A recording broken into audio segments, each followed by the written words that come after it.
Marvin Wright, friends. It's your Bookworm. We're back here in the reading nook. Here's Darcy, the library dog. She has to be on my lap whenever I'm up here. So she's up here to help us read. So what do you think about the lights? A little festive, right? So last time we were together, I read to you Knuffle Bunny, a cautionary tale by Mo Willems. And I have to admit something. So when I read this book, I think I was reading this incorrectly. I think that Mo Willems meant us to read it Knuffle. And I'll tell you why. Because in our next one, Knuffle Bunny Too, he tells us how to say it. So I've always pronounced that K silently. So anyway, I think it's Knuffle Bunny. And so let's follow Trixie in Knuffle Bunny Too, A Case of Mistaken Identity by Mo Willems. You itchy, Darcy? All right, here we go.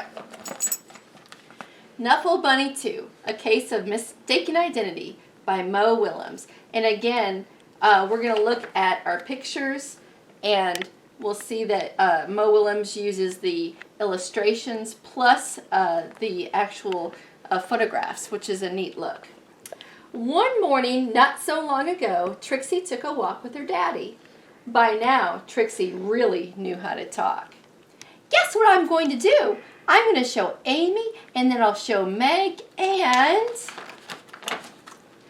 then I'll show Margot, and then I'll show Jane, and then I'll show Leela, and then I'll show Rebecca, and then I'll show Noah, and then I'll show Robbie, and then I'll show Tashi, and then I'll show Casey, and then I'll show Connie, and then I'll show Parker, and then I'll show Brian, and talk and talk.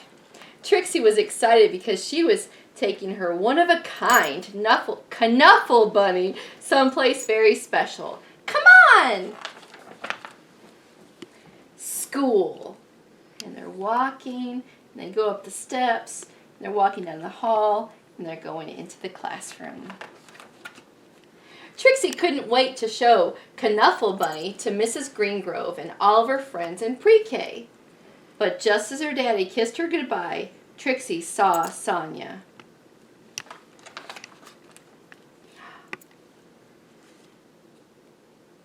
Suddenly, Trixie's one-of-a-kind Knuffle Bunny wasn't so one-of-a-kind anymore.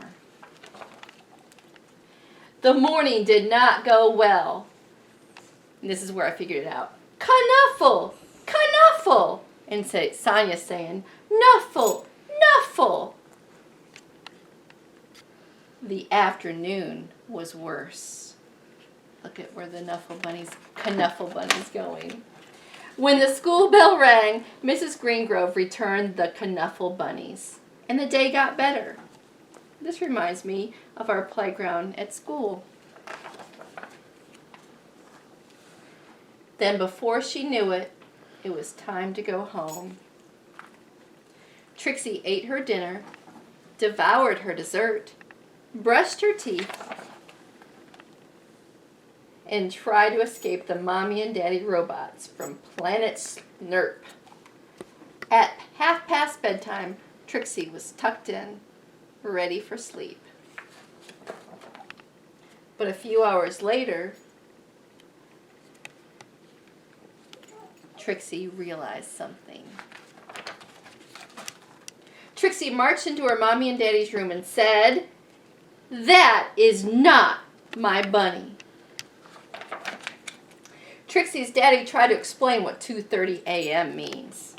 He asked, "Can we deal with this in the morning?" Look at Trixie's daddy's face. Trixie's daddy went to the phone. Before he even made it down the stairs, ring! The phone rang. "We have your bunny," said a man's voice on the other end. "We have yours," replied Trixie's daddy. Arrangements were made. And they're going out at night. Trixie and her daddy rushed across the neighborhood. Trixie did not want to be late. Neither did Sonia. I love this picture. There was an exchange, the Knuffle Bunnies, and the Knuffle Bunnies were back where they belonged.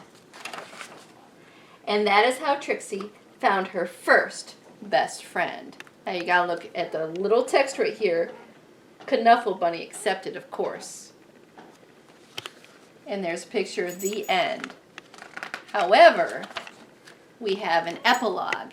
And an epilogue comes at the end of a story. It kind of tells what happens after the story's over. So we have Trixie and her daddy. Her day looks tired. The next morning, both Trixie and Sonia rush to school. Sonia's daddy looks tired too. The new best friends had a lot of catching up to do.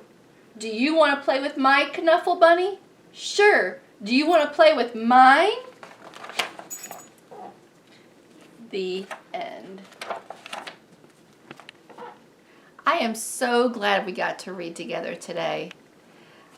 Join me tomorrow and we'll read another Knuffle Bunny story. Bye.